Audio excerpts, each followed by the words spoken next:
Muitas vezes, ao falarmos sobre salvação, esquecemos que a fé verdadeira não se limita à confissão de palavras, mas se revela em uma vida transformada. A Bíblia é clara ao afirmar que nem todo o que me diz, Senhor, Senhor, entrará no reino dos céus, mas aquele que faz a vontade de meu Pai que está nos céus. Mateus 7:21. Com isso em mente, é importante refletirmos sobre 3 práticas. Viver em pecado contínuo sem arrependimento. A graça de Deus não é licença para o pecado. Quando um crente se acomoda em práticas pecaminosas, como mentira, adultério, pornografia, inveja ou fofoca, e não busca transformação, ele está resistindo ao Espírito Santo. Hebreus 10:26 diz: se continuarmos a pecar deliberadamente, depois de termos recebido o pleno conhecimento da verdade, já não resta sacrifício pelos pecados. O pecado sem arrependimento endurece o coração e corta a comunhão com Deus. Ter um coração orgulhoso e não perdoar. O orgulho espiritual é sutil e perigoso. Muitos crentes acham que por frequentarem cultos ou liderarem ministérios, estão acima da necessidade de se humilhar, perdoar ou pedir perdão. Mas Jesus foi claro em Mateus 6:15. Se, porém, não perdoardes aos homens, também vosso Pai não perdoará as vossas ofensas. Um coração que se recusa a perdoar está espiritualmente bloqueado, e isso pode ser fatal para a alma. Viver de aparência, sem relacionamento real com Deus, é possível estar dentro da igreja, mas longe de Deus. Muitos vivem de fachada, cantam, pregam, servem, mas não têm vida de oração, não leem a palavra e vivem uma fé superficial. Em Apocalipse 3:1, Jesus diz à igreja de Sardes: tens nome de que vives e estás morto. Uma fé sem intimidade é uma fé sem raiz, e sem raiz não há frutos. E sem frutos, o destino é o corte e o fogo. João 15:6. A salvação é um dom gratuito, mas a vida cristã exige vigilância e santidade. Deus nos chama a viver em obediência, humildade e comunhão verdadeira com Ele. Não sejamos apenas ouvintes da palavra, mas praticantes, pois é isso que confirma a fé genuína que salva. Examine-se a si mesmo, não com medo, mas com reverência, e busque cada dia mais andar no Espírito, pois somente assim estaremos seguros na graça que nos conduz à vida eterna. A ilusão da religiosidade, quando o exterior engana. Vivemos em tempos em que a aparência tem sido valorizada acima da essência. Muitos confundem religiosidade com espiritualidade. Vão à igreja, dizem amém, carregam uma Bíblia debaixo do braço, mas o coração está distante de Deus. Jesus confrontou os fariseus justamente por isso.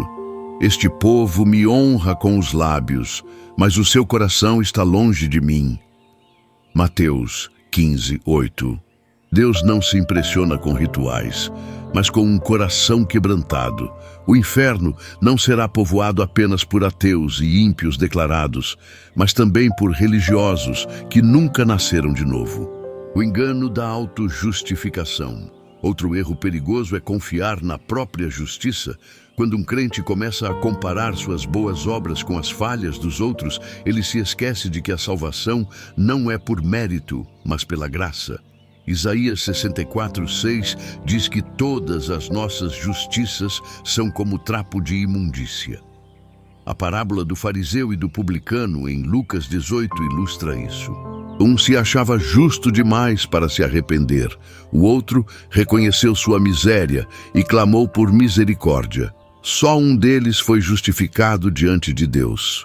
O orgulho espiritual cega, e quem se acha salvo demais pode estar mais perdido do que imagina. Ignorar o chamado à santidade. A Bíblia diz: segui a paz com todos e a santificação, sem a qual ninguém verá o Senhor. Hebreus 12:14. A santidade não é uma opção, é um chamado. Muitos crentes querem os benefícios do reino, mas não querem o compromisso com o Rei. Desejam as promessas, mas rejeitam a disciplina. Viver uma vida santa não é ser perfeito, mas é viver separado do pecado e cada dia mais próximo de Deus. Ignorar esse chamado é desprezar a cruz de Cristo. Não devemos viver no medo do inferno, mas também não podemos brincar com a eternidade. A graça está disponível, mas não é barata. Custou o sangue do Filho de Deus, e é por amor a Ele que devemos viver uma vida digna da nossa vocação. Jesus virá, e quando Ele vier, não olhará para os títulos, nem para o número de seguidores ou cargos ministeriais. Ele olhará para o coração. Um coração lavado pelo sangue, transformado pela palavra e moldado pelo Espírito Santo.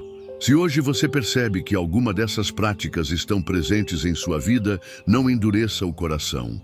Arrependa-se, volte ao primeiro amor. Ainda há tempo. Quando a graça é mal interpretada, um dos grandes enganos modernos é transformar a graça em desculpa para viver no pecado.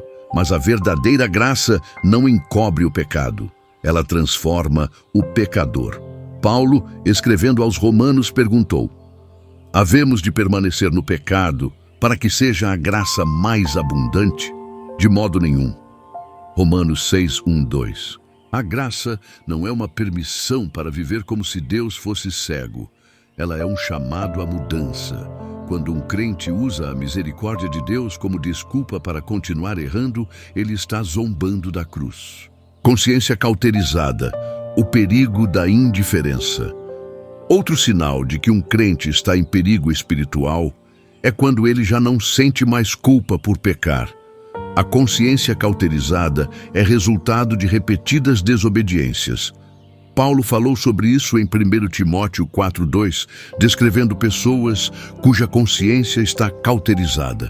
Elas ouvem a palavra, mas não são mais tocadas por ela. Cantam louvores, mas não adoram. Oram, mas não se arrependem. Estão na igreja, mas espiritualmente mortas. Essa frieza é perigosa. Muitas vezes é o último estágio antes da queda final. Servir a dois senhores, o coração dividido. Jesus foi claro: ninguém pode servir a dois senhores. Mateus 6, 24. Há crentes tentando equilibrar uma vida com Deus e uma vida com o mundo. Durante a semana, vivem como se Deus não existisse. Nos cultos, vestem a roupagem da fé, mas o coração está dividido, e um coração dividido é infiel. Tiago 4,4 diz: qualquer que quiser ser amigo do mundo, constitui-se inimigo de Deus. Não há neutralidade na fé cristã. Ou somos luz, ou estamos em trevas. Ou seguimos a Cristo, ou andamos com o inimigo. Examine-se. A salvação é pessoal. Ninguém será salvo por estar em uma boa igreja ou por ter um pastor fiel. A salvação é individual. Cada um dará conta de si mesmo diante de Deus. Romanos 14, 12. Não adianta ter nome de cristão se o caráter não reflete Cristo. Não adianta conhecer doutrina se não houver frutos. O inferno é real e ele não está cheio de pessoas que nunca ouviram falar de Jesus, mas de muitos que ouviram, frequentaram cultos e ignoraram o chamado ao arrependimento. A esperança ainda está viva. Mas há uma boa notícia. Enquanto há vida, há tempo para a mudança. Deus não deseja que ninguém se perca, mas que todos cheguem ao arrependimento. 2 Pedro 3:9. Ele é misericordioso, paciente e está pronto para perdoar todo aquele que se humilha diante dele. O inferno não é o destino inevitável de quem caiu, mas de quem recusou levantar. Uma fé que salva é uma fé que transforma. A fé verdadeira não é apenas uma confissão de boca, mas uma rendição total do coração. Se há práticas escondidas, pecados ocultos, dureza, frieza ou hipocrisia, hoje é o dia de voltar ao caminho. Deus está de braços abertos para restaurar, purificar e reacender a chama da fé. Gostou dessa mensagem? Então não esqueça de se inscrever no canal. Aqui a gente fala de verdades que transformam, com base na palavra de Deus, sem rodeios, sem maquiagem espiritual. Se isso tocou o teu coração, deixa teu like, compartilha com alguém que precisa ouvir isso e ativa o sininho para não perder nenhum conteúdo novo.